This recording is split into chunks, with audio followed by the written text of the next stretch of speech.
What is up, everybody? We are back with some more Final Fantasy VII Ever Crisis, and we're here to answer that question today. Should you pull on the Aerith Ever Crisis Academy banner? So if you're new to the channel, guys, and you like what you see, hit the subscribe button, follow along with what we do here, hit the like button, comment down below your thoughts on the banner, and let's get started.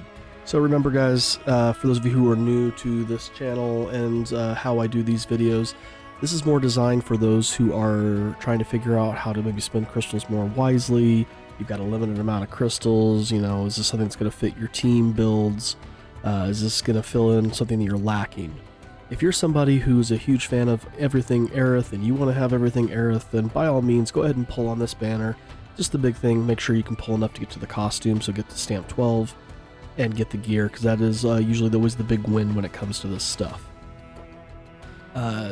Now, this is a limited banner, so the weapon is not going to be wish listable, but you're going to get a minimum 4 copies by the time you get to the gear. So, if you're a fan of Aerith, just go ahead and pull for it, guys. If you want to have everything Aerith, there's nothing wrong with that. If you're here for the fun of that, then go for it. Now, for those of you who are trying to figure out, you know, should I hold my crystals? Should I pull on this? That's going to be more what this is designed for. So, let's first off just look at the overall look of the outfit. So overall, I don't mind the look. I actually kind of like it. Aerith kind of has like this little like cute but menacing look to her. We got the little, looks like a hibiscus tattoo here. Get the little choker necklace. The face mask, I don't know, I could take or leave. I don't hate it. Kind of weird. The sharp teeth there makes her look a little bit more, like I said, menacing. The black gloves, got the little like sequins under the eye here, the little flower up here, and the ribbon. Got her little bamboo sword, kind of her little Kingdom Hearts chains going on here. Platform shoes. Overall, I think she looks really good. I don't hate it. Not my favorite, but I don't hate it. So let's go into the stats. Okay, so here's where this thing, in my opinion, falls flat. So it has boost HP plus 10. Anything that's had this in the past, they've been upgrading this stuff to 15, so why this is only at 10, I don't know. Now, they did make a update that this actually was not supposed to have boost HP, it was supposed to have boost PDEF MDEF.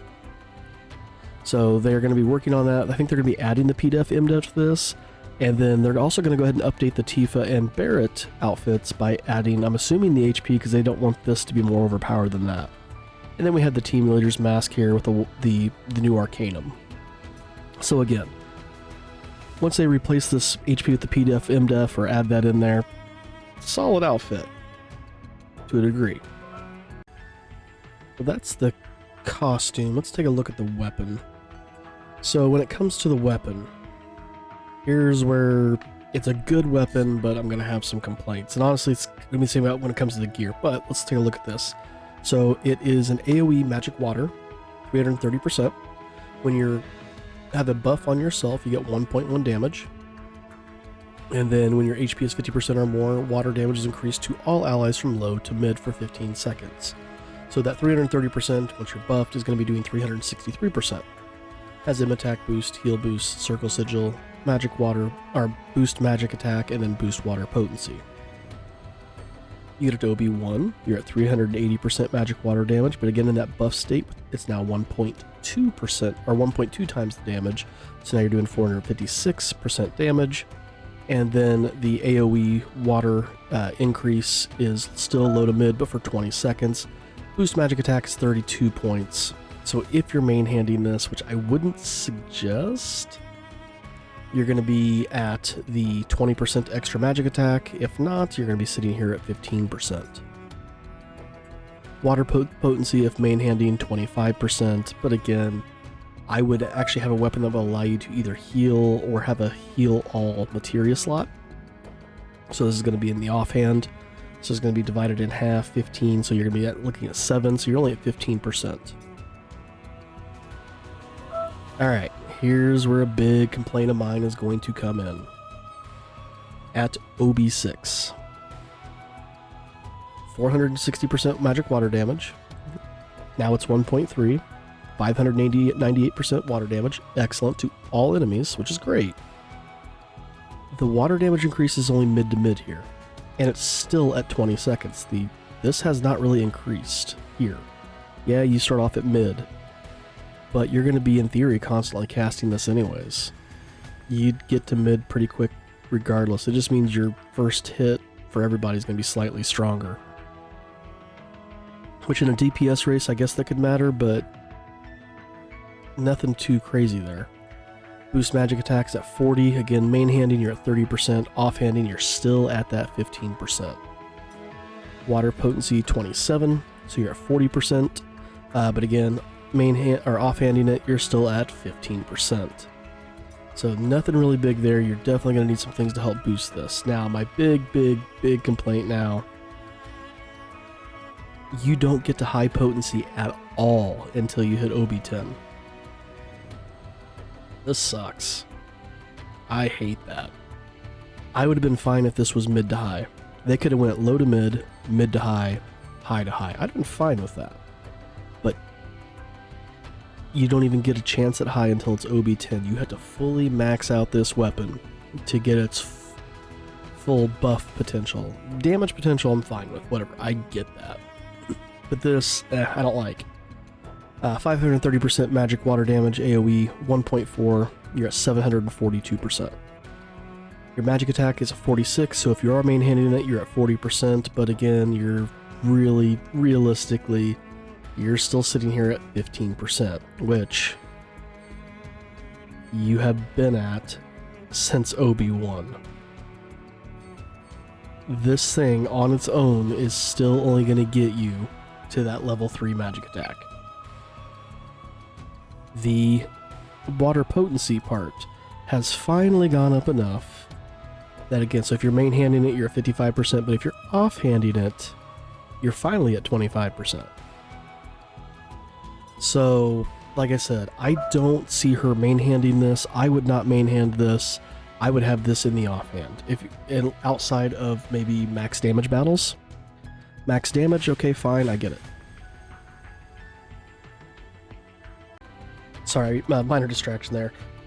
Something went crash boom in my house, so I had to figure out what it was. So I'm hoping I'm not repeating myself here. But outside of max damage battles, I wouldn't be main-handing this thing. I want something where she can still heal. She is a healer. That is her role.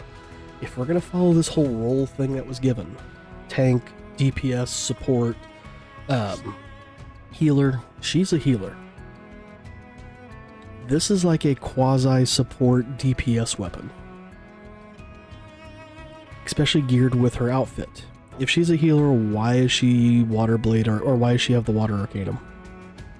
Which, yeah, we look earlier and she had, a Wind Arcanum. She had, I think, a Fire Arcanum or Fire Mastery. But that was before the whole role thing came out. And they were kind of giving everybody the option to do everything. So, when I look at it from just the standpoint of the weapon and the armor, I think it's good. I don't agree with the OB6 being mid to mid and OB10 being high to high. I don't agree with that. But overall, this is a solid weapon, solid armor. Not discounting that. I don't necessarily like this for Aerith.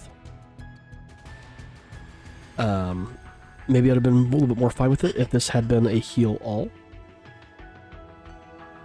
instead of just a heal boost. Then I'd have been okay main-handing this thing. But I want her to have the ability to heal. That's what her role is. That's what she's being geared towards. So I don't necessarily like this for her. So that being said, that brings us back to that main point then. Do you pull for this? And this is kind of a tough one to answer because it really is going to depend on what are your needs. Magic Water doesn't have, especially with our upcoming guild battle, Magic Water does not have a lot of options. So this is going to help if you've got just the small amount of Magic Water ability.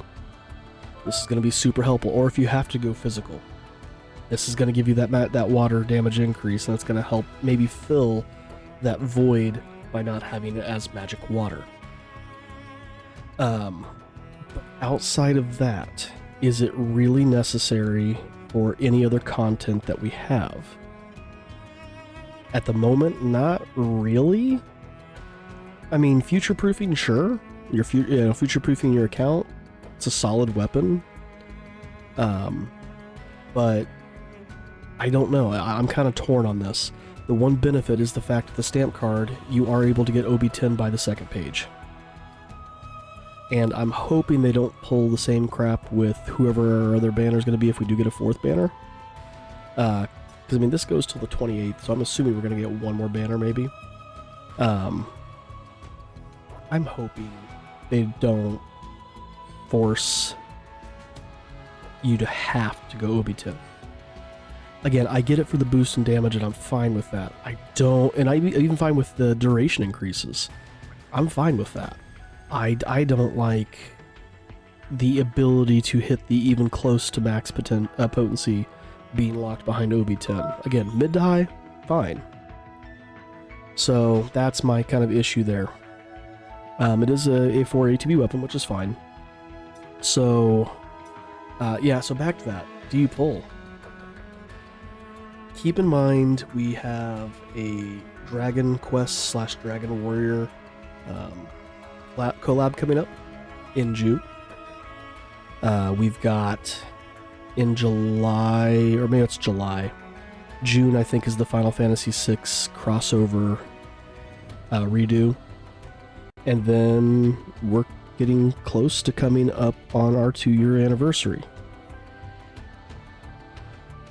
So it's kind of in a weird position where if you've got the crystals to pull on it, and you think you're going to be able to build up your account again by the time you hit that second anniversary, you know for sure you're going to skip Final Fantasy VI, you know for sure you're going to skip this Dragon Warrior Dragon Quest crossover, then you might be okay to pull here. But I'm not in love with this banner like I'm hoping it would be. I'm a huge fan of Aerith. I have just about everything for Aerith. This might be a skip for me. I might pull through the first stamp card just to get the outfit. I'm gonna maybe wait closer to the end for me personally, because the other downside for me, I've already got Glenn's ultimate weapon. This does no help for me here either. So yeah, it's a weird banner. Now, if you are going to pull for it, what other things are you going to want? Well, you're going to want to, again, have Tifa with her bunny gloves. Because, again, you're going to theory want her as your main DPS, as your water DPS. You can also look for things such as, if you don't have, if you didn't get the, if you don't go for this, keep in mind she does have her feathered gloves, which increase her own water damage. But obviously, if you are pulling for this weapon, you won't need the bunny or the feathered gloves. You could then replace that with like the daffodil gloves if you got those. For Tifa, for Aerith, again, you're probably going to want something that's going to have the ability to heal in the offhand or in the main hand with the materia slots. So when we're looking at things, you're going to look at like something like the egg staff, which, I mean, it gives you fire potency, but you can boost the HP, gives you that cure all. The floral wand also has a cure all, it's going to boost attack. And I think the snowflake, yep, snowflake has that, and it does boost magic attack as well, and has a very, very high boost magic attack. In fact, that alone can max your magic attack. So, I mean, she's got some options there. I don't think any of these other ones have that capability. So that's what I would look for, or you could always go for the tried and true Fairy Tale, the old cure-all weapon here for her. That's going to give you that heal boost, as well as that nice healing potency here.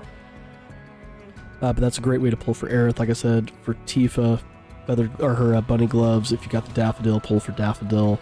If not, anything at that point that can boost her magic attack would be great. So like the shell knuckles, put it in the offhand, get more magic attack there. You could go for the... Which one is it? I think it's the... one. There's a water potency one. That's what I was thinking of there. You can go for the Grand Gloves to get a nice little boost to water potency. It does have the ability to heal herself if needed, but not necessarily. That one you have a boost attack. You do have the Tiger Fangs here, which can boost magic attack by a little bit, as well as your crit potency. It's physical. You've got this boost magic ability potency here with the Power Soul. It will also boost HP. So there's some things you can run there. For somebody else to lower water resist, you've got Red 13. And that would be the... All his stuff looks the same to me. Silver Collar? Yeah, the Silver Collar. So you could run that. He does also have a water AoE weapon. That is the Noble Collar, which will boost his water potency and attack. You could also go with... where's he at? Kate Sith. One of his weapons does lower water potency. I think. It's lightning. Here it is, the Bloom and Spray. So does water damage, magic damage to a single enemy. Lowers water resist, high to high. So this could be a solid thing for Kate Sith if you want to run him as your resist down. So there we go, guys. Hopefully that helps you out in your decision there. Thanks for watching, and we'll see you in the next one.